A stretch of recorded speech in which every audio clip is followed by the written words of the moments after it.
तो दोस्तों आपका स्वागत है हमारे चैनल पे। आज हम देखने वाले हैं ब्रिटेनिया इंडस्ट्रीज़ लिमिटेड का एनालिसिस। अगर इसकी बात करें तो आज के दिन इसका ओपनिंग होता है 6288 पे और दिन क्लोज़ होते होते 6339 पे क्लोज़ होता है। सो आज के दिन में 70 रुपया बढ़ा और परसेंटेज वाइज देखें तो 1.12%। वहीं पे पिछले 5 दिन की बात करें तो 5 दिन में इसने 105 रुपया बढ़ा है और 1.68% बढ़ा है। और अगर हम इसके एक मंथ का परफॉर्मेंस देखें तो एक महीने में ये 416 रुपया बढ़ा है। एक महीने पहले ये 5900 रुपये के भाव पे अवेलेबल था और करीब इसने 7% की तेज़ी दिखाई है।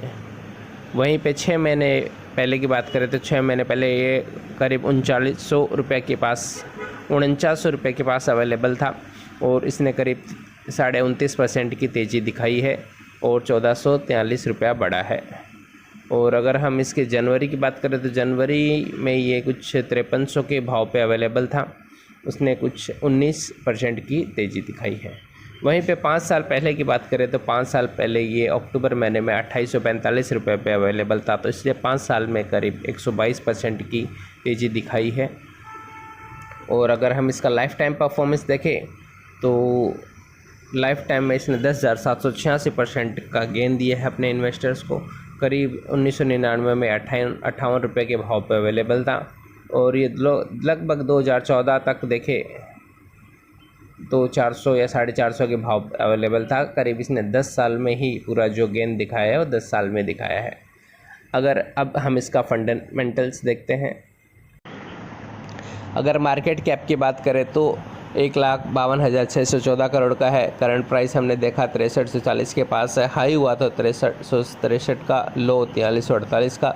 स्टॉक का पी है करीब 70 के पास। बुक वैल्यू 164 है। डिविडेंड यील्ड है 1.16। आरओसी है 48.9, आरओई है 57.1 और फेस वैल्यू है 1। अगर सेल्स की बात करें तो जून 2021 में 3400 करोड़ के आसपास का सेल्स था और नेट प्रॉफिट था 387 का। सितंबर क्वार्टर में 3600 का हो गया है ये सेल्स और नेट प्रॉफिट हुआ 382 और दिसंबर 2021 क्वार्टर में 3575 का और नेट प्रॉफिट हुआ करीब 369 करोड़ का। अगर हाल में अगर पिछले 4 क्वार्टर की बात करें तो 4433 करोड़ का हुआ था और 586 करोड़ का प्रॉफिट हुआ है। फिर 4256, फिर 4000 और फिर 4250 और प्रॉफिट भी 556, 537 और 505। सो काफ़ी अच्छा ही अगर देखेंगे कंपनी का परफॉर्मेंस अच्छा ही है। जहाँ पे पहले 387 के आसपास प्रॉफिट था, अभी 500 के ऊपर है। तो 1-2 साल में कंपनी का जो सेल्स है काफ़ी अच्छा ही ग्रो हो रहा है। अभी हम इसका ईयर ऑन ईयर परफॉर्मेंस देखते हैं। अगर मार्च 2013 की बात करें जो सेल्स था साल का 6165 का था और जो नेट प्रॉफिट था 260 करोड़ का। अगले साल 6913 हो जाता है और 395 करोड़ का होता है। अगर अभी हम देखें तो 2022 में 14,136 करोड़ का होता है। Net profit 1516। 2023 में 16 करोड़ का हो जाता है, 16,301 करोड़, 2316 का प्रॉफिट। 2024 में 16,769 और 2134 करोड़ का और करंट ईयर में 17,000। सो कंपनी का अगर सेल्स देखें तो काफ़ी अच्छा है। 2013 में जहाँ पे 6000 के आसपास था, अभी 17, तो ऑलमोस्ट अगर देखें तो 3 गुना से थोड़ा सा कम है, तो काफ़ी अच्छा ही सेल्स हम कहेंगे इसको।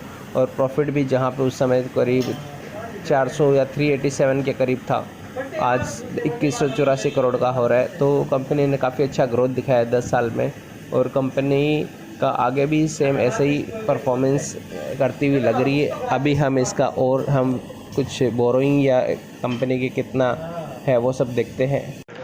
अगर सेल्स देखें तो करीब 9% और 8% से बढ़ा है। प्रॉफिट ग्रोथ कंपनी का 10 साल में 19, 5 साल में 13 और 3 साल में 5% से। वहीं पे स्टॉक का प्राइस 10 साल में 25% से, 5 साल और 3 साल में 13 और 1 साल में 40%। वहीं पे रिटर्न ऑन इक्विटी कंपनी का 10 साल में 44, 5 साल में है 49 और 3 साल में 58 और लास्ट ईयर 57। अगर कंपनी के रिज़र्व की बात करें तो करीब 3917 करोड़ का रिज़र्व है और बोरिंग है 2065। तो ये थोड़ा सा एक चीज़ है। अगर हम पहले जाके देखें तो 2013 में 534 करोड़ का रिज़र्व था और 380 करोड़ का बोरोइंग था। उस मुकाबले में उसी रेशो में ही चल रहा है अभी भी बोरोइंग और रिज़र्व्स भी। लेकिन ऐसी कोई टेंशन वाली बात तो नहीं लग रही है कंपनी का, क्योंकि कंपनी के जो प्रोडक्ट्स है काफ़ी अच्छे प्रोडक्ट है और काफ़ी बिकने वाले प्रोडक्ट भी है। अगर प्रोमोटर्स की शेयर होल्डिंग की बात करें तो 50.55 है, एफआईएस का होल्डिंग है 17.41, डीआईएस का 16.51 और पब्लिक है 15.36। सो काफ़ी अच्छा ही शेयर होल्डिंग पैटर्न दिख रहा है डीआईएस, एफआईएस का और पब्लिक का भी और प्रोमोटर्स का भी। सो ओवरऑल हम देखें तो काफ़ी अच्छा ही लगा हमें, इतना कोई ऐसी तो नहीं लगा कि फंडामेंटल्स में कि इन्वेस्टर्स को चिंता करने की बात हो।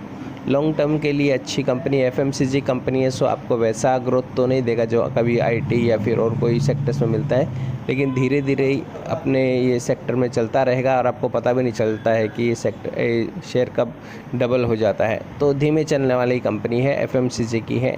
सो डे टू डे लाइफ में यूज होता है प्रोडक्ट। सो देखें तो ये था हमारा एनालिसिस ब्रिटानिया इंडस्ट्रीज़ के बारे में। अगर आपको वीडियो अच्छा तो इसे लाइक कीजिए, चैनल को सब्सक्राइब कीजिए। धन्यवाद।